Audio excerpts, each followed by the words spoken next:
Hey, and welcome to part 5 of this 9-part course. In this practice, we will focus on the hip flexors, the hamstrings, and a little twist of your spine. If you're just jumping in here, please do take a moment, maybe in tabletop, to just loosen everything out, or you could even do it from standing. Pause the video and just get a little lubrication into the joints, get a little movement going before you join us. If you're coming straight from Flow 4, then I'll meet you at the top of the mat in Tadasana. Remember, always listen to your body. Take what you need, leave what you don't. Tadasana. Nice. So take a nice deep inhale as you reach your arms up to the sky. Exhale. You're like, no more sun salutations, please, Mel. Fold yourself forward, bend your knees. Nice. Now float your right leg behind you, a train track, so a hip distance away from your left foot. Drop your back knee, untuck your back toe. Inhale, find a bit of length in your spine, a little openness in that right hip flexor. Now push your right foot into the ground, the one behind you. You can feel your right glute have a little squeeze. I know, it can be kind of intense on the hip flexor. The intention for this practice is to really just be soft with yourself, be soft. Find a little sense of softness in the tension that you feel. Nice. If it's too much to get your hands on the ground, you can just rest your hands here on your thigh. See what feels better. Better or better. Sometimes I'm British, sometimes I'm American. I know. Tuck your toes, draw your sit bones back. Now come onto the heel of your front foot, Ardha Hanumanasana, half splits.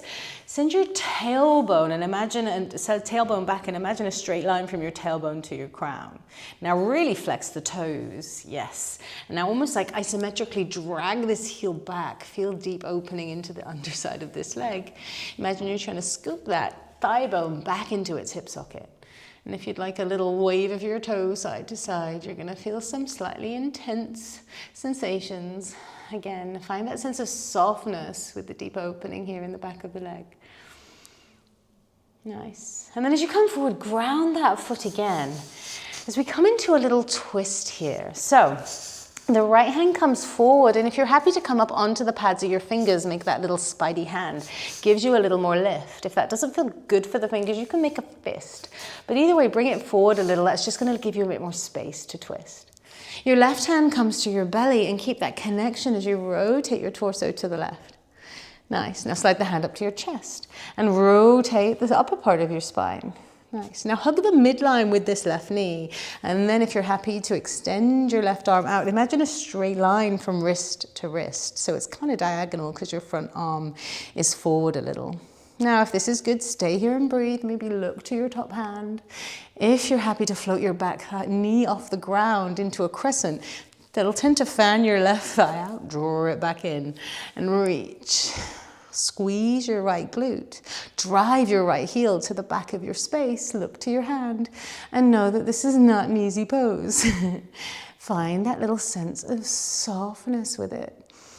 Nice. Now the hand's going to reach behind you. As it comes to face your back wall, turn your palm in towards your body, sweep it to the ground, reach, really reach, reach, reach. And as it comes forward like an arrow, now turn your palm outwards away from you and reach, push into the ground with your right hand and sweep it behind you.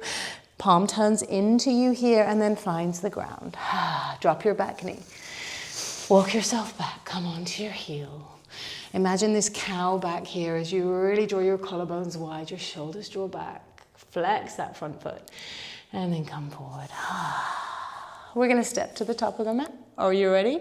Lift your back knee, up yourself here, and then folding forward, walk your hands out a little distance and take a little side to side here, bending one knee, and then straightening the other, and then bending the other knee and straightening the other.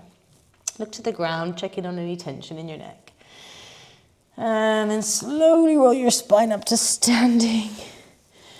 See how you feel before we do the other side. Deep breath in.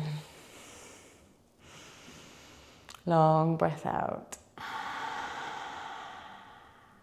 Inhale your arms out to the side, up to the sky, Urdhva Hastasana. Exhale, fold it forward.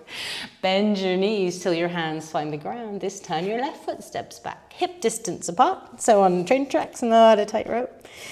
Back knee drops. See if you need to heel toe your right foot to the right a little. You may need to. Let that hip flexor have a moment before you untuck the toes, push those shoelaces into the ground.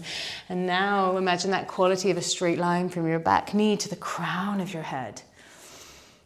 If you want to have your hands on your knees because you struggle to find the floor, then that's cool. Find a comfortable-ish place here. It's not supposed to be super comfortable in terms of this hip flexor is opening, but make sure your spine feels okay, your knees feels okay. It can be nice to put a cushion under the knee if your knee is uncomfortable at all. Stay here and breathe and find length. And then tuck those toes as you draw your sit bones back. Find your Ardha Hanumanasana, your half splits. Draw the shoulders back. Imagine that quality of a straight line from the crown of your head to your tailbone. And now imagine you're dragging that right heel back a little, flexing the toes a little more. Now zip up your core, navel to spine, pelvic floor lifts. And have a little wave of your foot one way and the other. Who are you saying hi to, foot? Sorry. And then as your foot comes out towards the right, drag it back again, as if you're trying to really scoop that thigh bone back into its hip socket.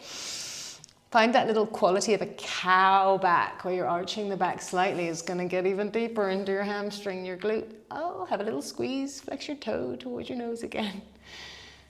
And then ground your foot. We're going for the twist.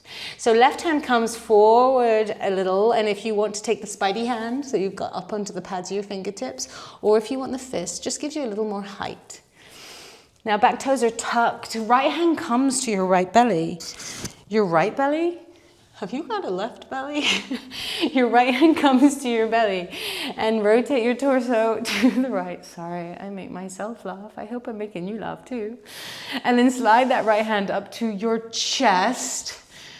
Peel your right arm up to the sky. Reach, hug the midline with your right knee. And maybe this is you and you're cool here, strong. Now this is strengthening for your left arm, which is squeezing and pushing into the ground, reaching with the right. Maybe you float your back knee. If you do, have a cheeky little squeeze of that left glute. Drive your left heel to the back of your space. And now settle in, find your breath. Know that this is a challenging pose. Be steady and breathe in it. Now reach to the back of the space. Turn your palm in to face your body. As you reach behind you, let your gaze stay with your hand. Now reach forward, really reach as if you're like, oh, give me that, whatever it is you want. Could say so many things here. Turn your palm to face outwards. Reach a big circle with your arms. I know, breathing here, and then sweep it down to the ground. Drop your back knee. Just take a very gentle little half splits under the heel of your front foot. No need to take it too seriously. Plant your hand, ground your foot, and step yourself to the top of your mat. Let it go. Ragdoll your arms. Just hang. And then catch your next inhale to round your spine all the way to standing. Roll your shoulders back. Maybe fix your hair. Just kidding, don't bother. Deep breath in, roll your shoulders up, back and down. Long breath out. If this is the end of your practice for today, stay in your Tadasana for a few more breaths and just let the benefits of that practice settle into the body.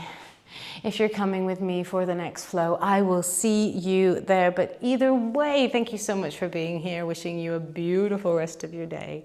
See you soon, one way or the other.